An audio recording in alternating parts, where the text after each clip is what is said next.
Hello and namaskar. So I'm back again once again with the K1 fiance visa related video. Let's start with K1 visa ma kasto questions socha ra kalai socha. So obviously K1 fiance visa ma तपाईको beneficiary को interview हुन्छ. अब त्यसमा उनीहरुले they can ask from 2 question to 5 question to 10 to 20. So त्यो चाहिँ आफ्नो केसमा डिपेन्ड हुन्छ हैन. मेरो in that time fiance लाई चाहिँ I think 4टा हो कि 5वटा मात्र क्वेशन सोधे थियो. त्यो क्वेशनमा चाहिँ मैले तपाईलाई 3टा क्वेशन चाहिँ म भन्छु लाइक के सोधे थियो, अरु चाहिँ मैले पनि बिर्से. So let's begin. अर्को कुरा चाहिँ त्यो इन्टरभ्यु टाइममा यदि तपाईहरुलाई इंग्लिश बोल्न आउँदैन र नेपालीमा मात्र इन्टरभ्यु दिने भन्नुहुन्छ भने पनि त्यो अप्सन्स पनि उनीहरुसँग छ, किनभने दे आर क्वालिफाइड इन्डिभिजुअल जुनले चाहिँ इंग्लिश पनि बोल्छन् नेपाली पनि बोल्छन्. सो त्यो अप्सन पनि हुन्छ है. सो त्यसमा चाहिँ नडराउनु होला. सो आज चाहिँ मसँग 15 वटा एक्जाम्पल क्वेशन्सहरु छ. म यहाँ इंग्लिशमा लेखेछ, म तपाईहरुलाई नेपालीमा ट्रान्सलेट गरेर भन्छु है. So let's begin र मसँग यहाँ लिस्ट छ हैन. यो इंग्लिशमा छ, म तपाईहरुलाई इंग्लिश र नेपालीमै दुईटै वेमै सोध्छु है. Okay, just act like म तपाईको इन्टरभ्यु लिदै छु. You have to answer me. All right. What are your fiancé hobbies and interests? यो क्वेशनले चाहिँ के भन्दै छ भने तपाईको फियान्सेको उलाई के गर्न मन पर्छ. What are his hobbies? Like free time हुँदाखेरि उलाई के गर्न मन पर्छ या उलाई केमा अलिक बेसी इन्ट्रेस्ट हुन्छ हैन. यदि तपाईको फियान्सेलाई मुभी हेर्न मन पर्छ, टिभी शो हेर्न मन पर्छ, ट्राभल गर्न मन पर्छ, कुकिङ गर्न मन पर्छ, व्हाटएभर दैट इज. यदि नेपालीमा भन्नु भने मेरो मंगेतरलाई चाहिँ उलाई खाना पकाउन मन पर्छ या एकदम मुभिजहरु हेर्न मन पर्छ, बाहिरहरु डुल्न मन पर्छ. Second question. What does your fiance do for a living? यो क्वेशनले चाहिँ के सोध्दै छ भने तपाईको आफ्नो मंगेतरले चाहिँ कसरी आफ्नो नेपालीमा के भन्छ लाइक एभ्री डे लाइक फाइनान्सहरु कसरी चलाउनुहुन्छ, के गर्नुहुन्छ हिरशीले. अब यसमा चाहिँ तपाईले मेरो फियान्से चाहिँ एउटा कम्पनीमा काम गर्नुहुन्छ या मेरो फियान्सेको आफ्नै बिजनेस छ या मेरो फियान्से अहिले काम गर्नु हुँदैन पढ्दै हुनुहुन्छ, त्यो पनि भन्दा भयो. जे छ त्यही भन्दिनु. What does your fiance do for a living? यो क्वेशन चाहिँ मेरो फियान्सेलाई सोधे थियो त्यतिखेर. Do you have any wedding plans? अब यो क्वेशन चाहिँ कसरी आन्सर गर्ने. सबैलाई सोध्न नसकेको हुन्छ, कुकुनलाई सोध्न पनि सक्छ हैन. अब तपाईले के भन्न मिल्छ भने मेरो बेको प्लानिङको लागि चाहिँ किनभने बे त युएस मा हुँदैछ, मैले लाइक भेन्यू हेरिसकेको छु, मैले केटरिङको हेरिसकेको छु, मैले उता ज्वेलरीजहरु किनेछु, मेरो लुगाहरु पनि रेडी छ. त्यो चाहिँ तपाईहरुलाई एज अ एभिडेन्स म चाहिँ के भन्छु भने फोटो खिचेर राखेको छ भने लाइक कुकुन भेन्यूको रिसिट्सहरु छ भने बुक गरिसकेको छ भने त्यो पनि देखाउँदा भयो हैन. या ज्वेलरी स्टोरको त्यो रिसिट पनि देखाउँदा भयो. मैले चाहिँ के गरे थिएँ मेरो टाइममा मेरो भेन्यू बुक गरेको थिएँ इन द इन्टरभ्यु टाइम. अनि त्यतिखेर चाहिँ I kind of change my mind. So त्यतिखेर चाहिँ मन्दिरको गरेको थिएँ अनि मैले त्यसकै रिसिट दिएको थिएँ के उलाई पनि. तर त्यो क्वेशन चाहिँ सोधेन हामीलाई. तर यदि सोधो भने चाहिँ एज अ एभिडेन्स देखाउँ भनेर त्यो पनि मसँग थियो. सो उनीहरुले यो क्वेशन चाहिँ यु नेभर नो, कोही बेला सोध्न पनि सक्छन् हैन. एक दुईवटा एभिडेन्स राखेको चाहिँ it's very good. Question 5. Why do you want to come to the United States? तपाई किन अमेरिका आउन चाहनुहुन्छ. म अमेरिका आउन चाहन्छु किनभने मेरो फियान्से यतै हुनुहुन्छ. सो ताकि we can start our life. Done. Question number 6. Did you had an engagement party and who was there? यदि तपाईले obviously engagement गरेको छ, त्यो पार्टीमा को मान्छे थियो. हाम्रो अब यसमा चाहिँ हाम्रो नेपालीको किन अलिअलि ट्रिकी हुन्छ भने प्राय जस्तो हाम्रो नेपालीले चाहिँ we do like a big engagement हैन. त्यतिखेर त 200-300 मान्छे बोलाउन सकिन्छ. या cocoon we can do it like intimate 2-3 जना ला 5-6 जना मात्र पनि हुन्छन्. सो तपाईहरुको सिचुएसनमा के छ त्यही भन्दिनु. यदि यो क्वेसन मेरो फियान्सेलाई सोधेको थियो भने चाहिँ उहाँले कसरी एन्सर गर्नुहुन्थ्यो भने yes, we had a big engagement party and there were over like 100 people. And कोही केला सोध्न सक्छ okay त्यो 100 people मा को थियो main that you can remember. मेरो मम्मी हुनुहुन्थ्यो, मेरो बुवा हुनुहुन्थ्यो, मेरो कजन या मेरो काका बडी जे छ त्यही भन्दिनु. Okay, question number 7. Have you ever been denied a visa to any country? अब यो क्वेसन कसरी एन्सर गर्ने? यदि तपाईले फर एक्जाम्पल अस्ट्रेलिया एप्लाई गरे थियो भिजा भएन, या क्यानाडा एप्लाई गरे थियो भिजा लागेन, या एनी कन्ट्रीज नराख्नुहोस् यस मेरो भिजा डिनायल छ यो कन्ट्रीदेखि किनभने कारण यो हो ठ्याक्क भन्दिनुहोस्. नराख्नु है, केमा नराख्नु. They might not ask for okay यो डकुमेन्ट देखा नभन्न सक्छ, तर ढाक्नु भयो भने चाहिँ आफू झन् बेसी नर्भस हुन्छ हैन. उनीहरूले त they will find out in either way. So यदि डिनायल भिजा छ भने अरू देशको पनि छ भने नढाक्नुहोस्. Question number 8. यो एकदम बेसिक क्वेसन हो तर सबैलाई कोही कोहीलाई याद नहुन सक्छ, नर्भसहरू पनि भएर. What's your fiancé phone number or email? यो चाहिँ रट्नुहोस् है. Question number 9. How does your fiancé family feel about your engagement? So यो क्वेसनले चाहिँ के सोधेको भने तपाईको मंगेतरको आमा बुवालाई कस्तो लाग्दैछ यो एन्गेजमेन्ट गरेको. यदि तपाईहरुलाई ढाटेर गरेको थियो कि लुकाएर गरेको थियो कि उनीहरुसँग त्यो बुझ्न खोजेको यो क्वेसनले चाहिँ. अब यसमा चाहिँ तपाईहरुको स्टोरी के छ भन्नु पर्यो. अनि यसमा तपाईहरुले लाइक सिम्पल होला चाहिँ कसरी एन्सर गर्न सक्नुहुन्छ भने they are happy for us about our engagement and they are happy to see us together. सबैजनाको त्यही हुन्छ, प्रायः जस्तो आमा बाउ रिसाएर त बस्ने होइन हैन, अलरेडी सबैलाई थाहा हुन्छ. सो उनीहरु सबै खुसी छन् हामीहरुको लागि भन्दा भयो. Question number 10. Why did you decide to get married in US rather than your country?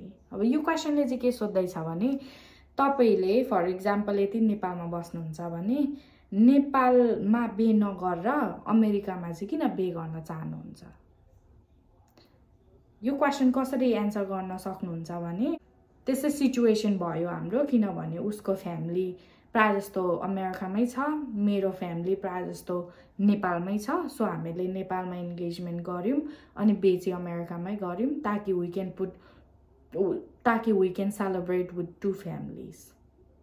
यदि यो क्वेसन हाम्रो केसमा सोध्नु थियो भने चाहिँ उनीहरुले म चाहिँ मेरो आइम श्योर मेरो फियान्सेले यही एन्सर दिनुहुन्थ्यो, बट तपाईहरुको डिफरेन्ट पनि हुन सक्छ. So prepare.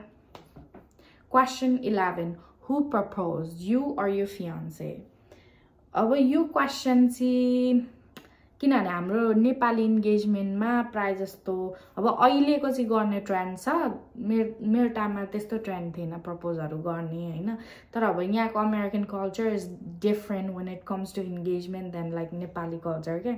सो कसले प्रपोज गर्यो?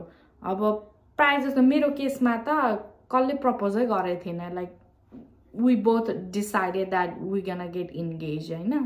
तपाईहरुले पनि त्यही वेमा भन्न पाउनुहुन्छ. Like we didn't really have like a proposal thing. It just we both made up our minds that we wanted to be together, and then we decide to tell our family, and that's how the engagement happened. यो कसरी नेपालीमा भन्न सक्नुहुन्छ भने हाम्रो कल्चरमा kind of like engagement त्यो प्रपोजहरू गर्ने त्यो स्टाइलमा चाहिँ भएको थिएन.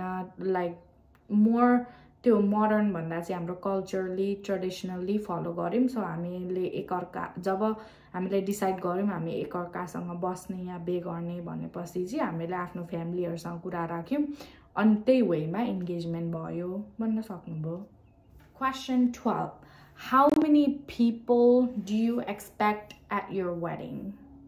अब यो क्वेसन कसरी एन्सर गर्न सक्नुहुन्छ भने इंग्लिशमै I can expect over like 500 people at my wedding. Usually नेपालीको त त्यो पनि कम हो भनिन्छ हैन. नेपालीमा एन्सर गर्नु पर्यो भने हाम्रो बेमा लाइक 500 या 600 मान्छेहरू आउन सक्नुहुन्छ या यदि तपाईहरुको सानो बे गर्नुहुन्छ भने चाहिँ you can say like 10 to 15 people किनभने हामीले सानो कोर्ट म्यारेज मात्र गर्ने सो यसमा चाहिँ तपाईहरुको वेडिङ को प्लान के छ यहाँ आइपुगेर चाहिँ तपाईहरुको वेडिङ को प्लान के छ त्यसको बारेमा अलिकति उनीहरुलाई भनिदिनुहोस् Question number 13 Do you have any relative in the United States अब यो क्वेशन चाहिँ प्राय जस्तोको लाइक हुन पनि सक्छ हैन प्राय जस्तोको छ पनि you can say yeah I have some of my cousin living in this states or you can say okay yeah my grandma lives in that state के कोही पनि हुनुहुन्न भने no I don't have anyone that lives in the United States like जे छ त्यही भन्दिनु don't lie अब उनीहरुले त्यो सबै लाइक त्यो तपाईको खानदानै कहाँ बस्छ भनेर त्यो हेर्न पनि सक्दैनन् हैन it's just a question they ask to you तपाईको दिदी भाइ कोही बस्नुहुन्छ भने चाहिँ खुला स्पेशली यदि तपाईहरुको दिदी भाइहरु बस्नुहुन्छ भने चाहिँ भन्दिनुहोस् लाइक मेरो ब्रदर यो स्टेटमा बस्नुहुन्छ यो पढ्दै हुनुहुन्छ यो गर्दै हुनुहुन्छ When was the last time your fiancé visited you so तपाईको मंगेतरलाई चाहिँ तपाईले लास्ट टाइम चाहिँ कहिले भेट्नु भएको you can say मैले भेटाए लाइक 5 महिना अगाडि आउनु भएको थियो अनि मैले उलाई त्यो टाइममा भेटाएको थिए या you can say 1 वर्ष अगाडि आउनु भएको थियो अनि मैले उहाँलाई त्यही टाइम थियो लास्ट टाइम चाहिँ हामीले लाइक फेस टु फेस बोलेको भनेर त्यो क्वेशन उनीहरुले चाहिँ यो क्वेशन चाहिँ लाइक इन पर्सन को चाहिँ सोधेको नट लाइक भर्चुअली तपाईं भिडियो कम्युनिकेसनमा हुन्छ त्यो भर्चुअल चाहिँ भनेको हैन उनीहरुले फेस टु फेस चाहिँ भनेको And our last question for today's video, question number 15. How many times have you met in person? तपाईहरु कति खेप तपाईहरुको भेट चाहिँ कति खेप भयो फेस टु फेस मेरो एक खेप मात्र भयो थियो सो हामीले एक खेप मात्र भन्यौं किनभने भेटै एक खेप भएको थियो एन्ड तर यो क्वेशन सोधे थिएन हामीले यदि सोध्नु भए चाहिँ हाम्रो भेट एक खेप मात्र भएको थियो अब कहि त्यसमा उनीहरुले अदर क्वेशन पनि सोध्न सक्छन् हैन के गर्यौ त कहाँ भेटेको थियो अब हामीले यो गरेको थियो यो ठाउँमा भेटेको थियो अब मैले अघि फेरि भन्न बिर्सेछु कि यो when was the last time your fiancé visited you यो क्वेशन चाहिँ मेरो फियान्सेलाई सोधेको थियो अनि I think he said उसको एन्सर चाहिँ जब हामी एन्गेजमेन्ट गरेर छुट्यौं त्यही टाइम थियो हामीले एकअर्कासँग भेटाको so he said the same thing so now we are done with our 15 questions हैन questions are that there's like more than 100 हैन सबै कभर गर्न सकिन सरी मैले इंग्लिश नेपाली मिक्स गर्दै बोले I apologize for that अनि म तपाईहरुलाई लास्टमा के भन्न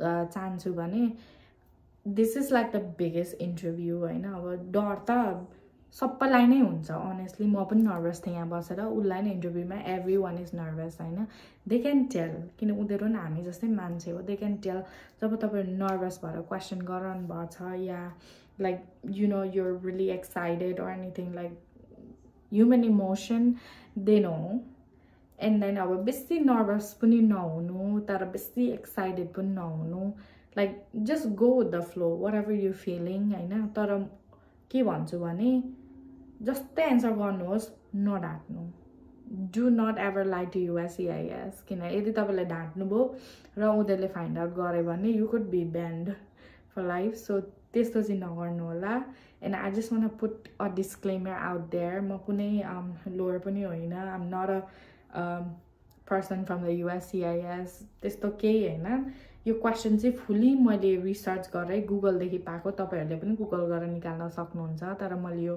भिडियो बनाए ताकि इभन हाम्रो नेपाली दाजुभाइहरुलाई पनि हेल्प होस् भनेर चाहिँ म चाहिँ अलिअलि नेपाली मिक्स गरेर भिडियो बनाएको हो म अरु पनि फ्युचरमा भिडियो बनाउने छु र यदि तपाईहरुलाई यो भिडियोले हेल्प गर्यो भने प्लिज मलाई लाइक शेयर एन्ड सब्स्क्राइब गरिदिनु होला तपाईहरुको क्वेशन्सहरु पनि मलाई आइरहेको हुन्छ कोही बेला I try my best to answer it यदि मैले मिस गरे भने आई एम सो सरी मलाई इन्स्टाग्राममा पनि मेसेज गर्न सक्नुहुन्छ या इभन फेसबुकमा या इभन टिकटकमा इफ यु क्यान या टिकटकमा पनि मेसेज गर्दा हुन्छ मैले भ्याउने कुरा चाहिँ म गर्दिन्छु हैन किनभने I know how it feels when there's like no one to help मेरो टाइममा लिटरल 0% थियो कोही पनि थिएन स्पेशली नेपाली चाहिँ कोही पनि थिएन यो भिजा गर्ने त्यसै म चाहिँ आई रिसिभ 0 हेल्प फ्रम त्यो कारणले चाहिँ म तपाईहरुलाई हेल्प गर्नै चाहेर चाहिँ यो भिडियो बनाएको and thank you so much for watching and good luck for यो इन्टरभ्यू तपाईहरुको इन्टरभ्यू कस्तो गयो